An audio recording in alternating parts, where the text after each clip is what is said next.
Jelang Muktamar NU ke-35, warga Nahdliyin dan pemerintah harus waspada. Nahdlatul Ulama tak boleh lagi dipimpin oleh orang macam Miftahul Akhyar yang terindikasi masih memegang faham berbahaya, tidak menerima keputusan final bentuk negara kesatuan Republik Indonesia berdasarkan Pancasila. Presiden Soekarno adalah waliul amri ad-daruri bisyauq. Presiden katakanlah wali amri ini ad-daruri, tapi yang darurat.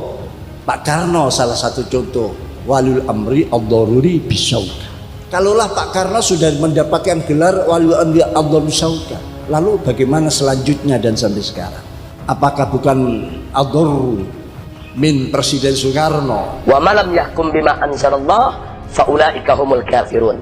Barang siapa yang tidak menghukum dengan apa yang diturunkan oleh Allah, maka mereka adalah orang-orang kafir. Jadi bagaimana cara kita memperlakukan demokrasi yang ada? Ya kita harus perlakukan kalau demokrasi ini bukan sistem Islam. Nah bagaimana memperlakukan sesuatu yang bukan dari Islam? Ya kita tolak. Artinya paling tidak semua itu waliul amri ad-daruri semua. Anehnya kenapa hal-hal yang darurat kok diingoni? Padahal istilah darurat harus dihilangkan. Ad-darar yuzal. Tapi ini diingoni sampai sekarang, dan mungkin nanti pilpres yang akan datang, pilpres selanjutnya.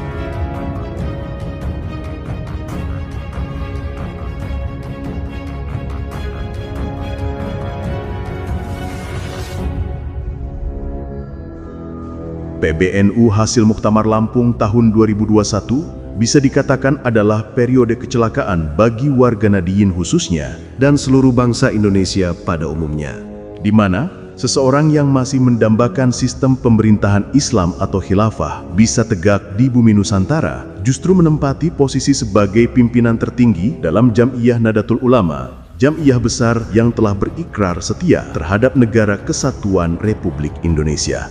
Bukan cuma berikrar setia, bahkan semua orang di dalamnya pun juga telah bersumpah siap menumpahkan darah jika ada pihak manapun yang ingin coba-coba mengganti ideologi negara, merubah bentuk negara mengatasnamakan apapun juga, termasuk mengatasnamakan agama. Itulah mengapa Muktamar NU di Lampung bisa dikatakan sebagai peristiwa kecelakaan bagi Jam'iyah Nahdlatul Ulama. Sebab dalam hasil muktamar tersebut, para kiai dan seluruh warga Nahdliyin telah kecolongan menempatkan seseorang sebagai pimpinan tertinggi Jam'iyah Nahdlatul Ulama yang ternyata orang itu masih tidak menerima ijtihad dari seluruh ulama NU bahwa bentuk negara kesatuan Republik Indonesia berdasarkan Pancasila adalah final. Bukan lagi negara yang berdiri karena darurat, terpaksa menerima karena belum mampu mendirikan sistem negara dengan berbentuk khilafah Islamiyah.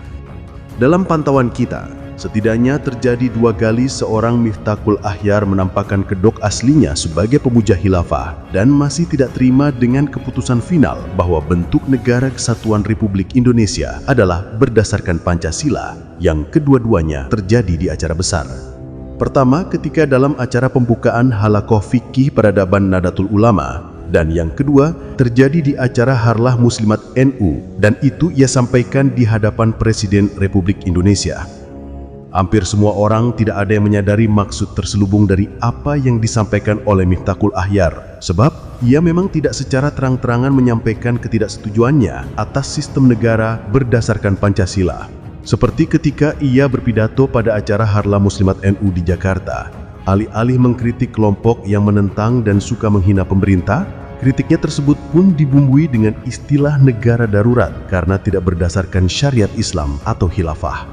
Sampai Rasulullah menyatakan, Isma'u wa ati'u, dengarkan sungguh-sungguh dan taati apa yang sudah menjadi keputusan-keputusan para pemimpin kalian. Pemimpin bisa pemimpin organisasi, bisa pemimpin negara, karena negara pemimpin ada termasuk ulil amri. Walaupun Indonesia bukan negara yang berdasar Islam, berdasar agama, tapi secara darurat mereka adalah pemimpin kita yang harus kita taati. Oleh karena itu, barang siapa yang memuliakan para pemimpin dalam segala lapisan, maka Allah akan memuliakannya. Pidatonya seolah sedang membela, mengkritik pihak-pihak yang selalu menghina dan memusuhi pemerintah. Namun diksi yang disampaikan oleh Miftakul Akhyar sangat jelas bahwa negara kita, Republik Indonesia, dalam pandangan dia sebagai Rais Am, pengurus besar Nahdlatul Ulama, adalah bentuk negara darurat.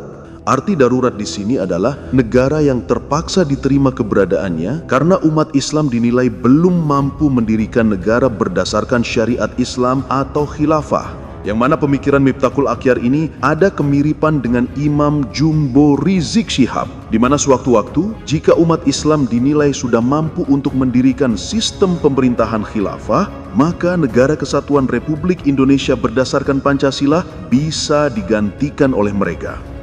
Dan pemikiran Miftakul Akhyar tentang ketidaksetujuan dia dengan sistem negara berdasarkan Pancasila akan sangat jelas ketika kita mendengarkan pidatonya dalam pembukaan halaqah fikih peradaban Nahdlatul Ulama, di mana ia secara terang-terangan menganggap semua presiden Republik Indonesia statusnya adalah pemimpin darurat atau pemimpin yang sifatnya hanya sementara. Yang kata Miftakul Akhyar, pemimpin darurat kok terus dipertahankan sistemnya? Padahal semua yang bersifat darurat atau sementara harus segera dihilangkan dan kemudian diganti dengan sistem yang seharusnya.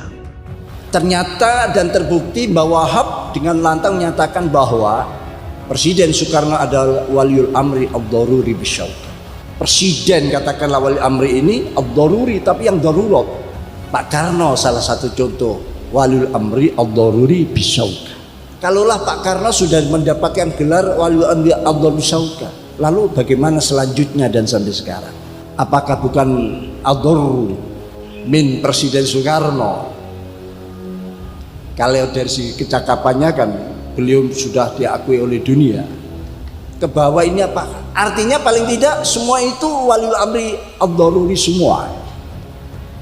Anehnya kenapa hal-hal yang darurat kok diingoni?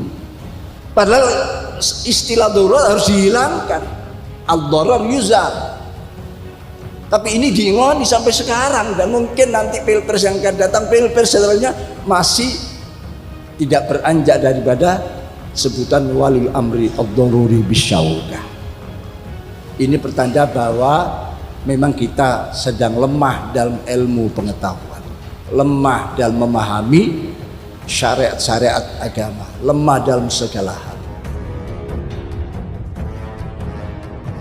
Lemahnya umat Islam yang menurut Miftahul Akhyar menjadi penyebab umat Islam terus membiarkan dan memelihara sistem negara serta pemerintahan darurat menjadi bukti nyata bahwa seorang Miftahul Akhyar tidak bisa menerima negara kesatuan Republik Indonesia berdasarkan Pancasila dan masih bermimpi mendirikan negara Islam atau khilafah, yang ini semua jelas bertentangan dengan keputusan para kiai dan seluruh warga Nahdlatul Ulama yang telah menerima secara final bahwa bentuk dan ideologi negara adalah berdasarkan Pancasila dan Undang-Undang Dasar 1945. Karena itulah, tidak mengherankan jika Miftahul Akhyar dalam rekam jejaknya, dia mendukung ormas bajingan bentukan Imam Jumbo Rizik Syihab yang telah diharamkan keberadaannya oleh negara karena dia dan ormas bajingan itu memang memiliki visi yang sama, yakni ingin menegakkan sistem pemerintahan khilafah di bumi Nusantara, menghapuskan negara kesatuan Republik Indonesia berdasarkan Pancasila, hasil perjuangan para pendiri bangsa. Rekam jejak Miftahul Akhyar yang sudah terang benderang tidak bisa menerima negara kesatuan Republik Indonesia berdasarkan Pancasila dan masih bermimpi untuk mendirikan negara Islam atau khilafah, tidakkah menjadi pukulan telak bagi para kiai sepuh yang dahulu memilih Miftahul Akhyar sebagai Rais Am pengurus besar Nahdlatul Ulama yang sekarang sudah mulai terlihat watak aslinya, membuat berbagai kekisruhan yang berakibat terkoyaknya marwah Jam'iyah Nahdlatul Ulama. Posisi Rais Am yang dalam tradisi NU adalah posisi sakral, dihinakan oleh Miftahul Akhyar dengan dikempatkan sebagai jongos Baklawi Yaman, sehingga warga Nahdiyin akar rumput pun tidak segan menghujat Rais Amnya. Satu hal yang tidak pernah terjadi sepanjang sejarah berdirinya Nahdlatul Ulama. Karena itulah, agenda Muktamar NU ke-35 yang akan segera digelar, diharapkan para kiai sepuh anggota Ahwa tidak lagi memilih Miftahul Akhyar sebagai pimpinan tertinggi Jam'iyah jika tidak ingin melihat NU di masa mendatang semakin hancur marwahnya karena dipimpin oleh manusia yang sejatinya sangat tidak layak memimpin Jam'iyah besar Nahdlatul Ulama, salah satu benteng terkuat dalam menjaga negara kesatuan Republik Indonesia.